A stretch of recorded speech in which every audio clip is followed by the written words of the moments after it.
Hi everybody, my name is Jim with Full Moon Adventure Club, and today we're going to be testing out this inverter. BougeRV sent this out to me for testing, and so that's exactly what we're going to do. If you end up being interested, there are links in the description below this video where you can go pick those up. Now this is a 2000 watt pure sine wave inverter. Pure sine wave means that it's safe for sensitive electronics, and it's the same type of power that you would get from plugging into an outlet at home. So it's good for sensitive electronics, which is always a good thing. This comes with a 20-foot cable and a remote console, so you can mount this anywhere you want and turn it on and off, and it also shows you the battery voltage and the amount of power that's coming out of the units. That's really handy.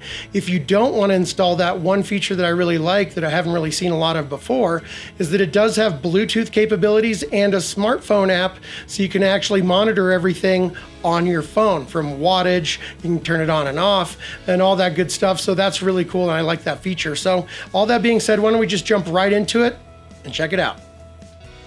Okay, so we're gonna open up the box here and see what we got going on inside. We are gonna have your operation user manual. You're gonna have a red positive 3 AWG gauge wire, also your remote console with 20 feet of wire. You're also gonna have a small grounding lead.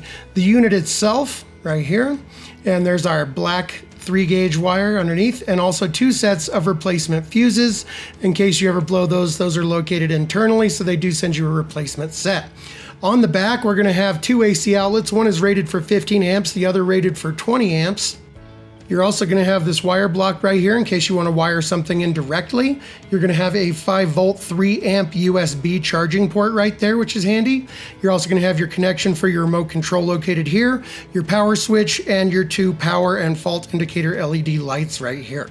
To connect these to the battery, we're gonna go ahead and put on our red positive lead. That's gonna go on the base, and then you're gonna do your washer, your lock washer, and then the nut. We're gonna replace the protective cap and do the same for the negative black side on the bottom.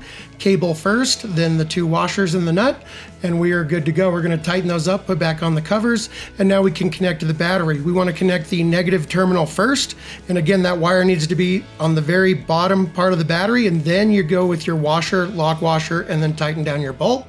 Now, when you connect your positive wire, there might be a little spark, but this is normal. It's just charging up the capacitor, so be prepared for that. We're gonna go and connect that, and we are good to go. I'm going to be sticking a little metal plate to the back of my remote control console right here, just so I can stick it to magnets and move it around for this experiment. We're gonna plug in the communication cable to the back of that and then into the back of the unit like so. And what this device does right here is just gonna help me monitor the power that's actually going through the unit. And so that's all gonna go through that surge protector, and then we'll have a readout of the power we're consuming there. And we'll also have readouts on the remote control console here as well, so we're gonna power that up.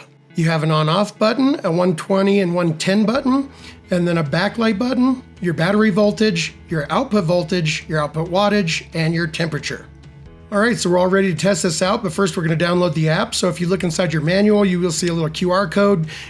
Scan that with your camera, and then you're gonna go ahead and download the BougeRV app, and you're going to create an account, sign into that account, and once you do that, you open up the app, and we're gonna go ahead and add a new device. And once you've done that, it's gonna look for it, connect to it. There you go, we're gonna connect that. Very, very simple, worked on the first try. Now we're gonna hit the inverter icon right there, and we are up and running, and that is gonna open up for us. Okay, for our power source, we're gonna be using a 1500 watt Vornado heater, and we're also gonna be using a heat gun, so combined, we can really push this thing over the 2000 watt mark. Okay, let's go ahead and flip this guy on.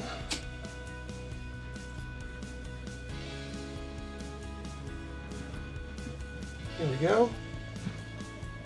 And we have 720 watts going through well, let's see, 714 watts here, 743 on there, 743 on this. I'll go ahead and throw this app up on the side so we can play with that while we're running this test, and we'll really push this guy a little bit. So now we're gonna go ahead and turn this guy up to its highest setting. We're gonna start our clock down here. Here, our fan kicked on. We're at 1300 watts. And now let's push that up a little bit higher. And we'll plug in this heat gun.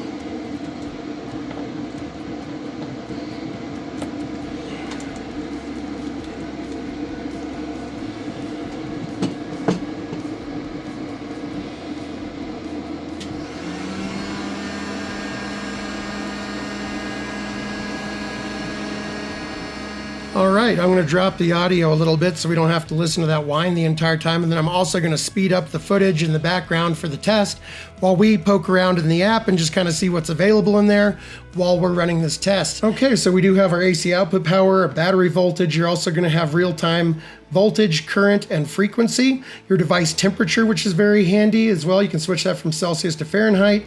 You're going to have the running time, so how long it's been on, maximum power, which we're currently pulling 2,082 watts, maximum battery voltage, which was 13.3, and the minimum battery voltage, which was 10.8.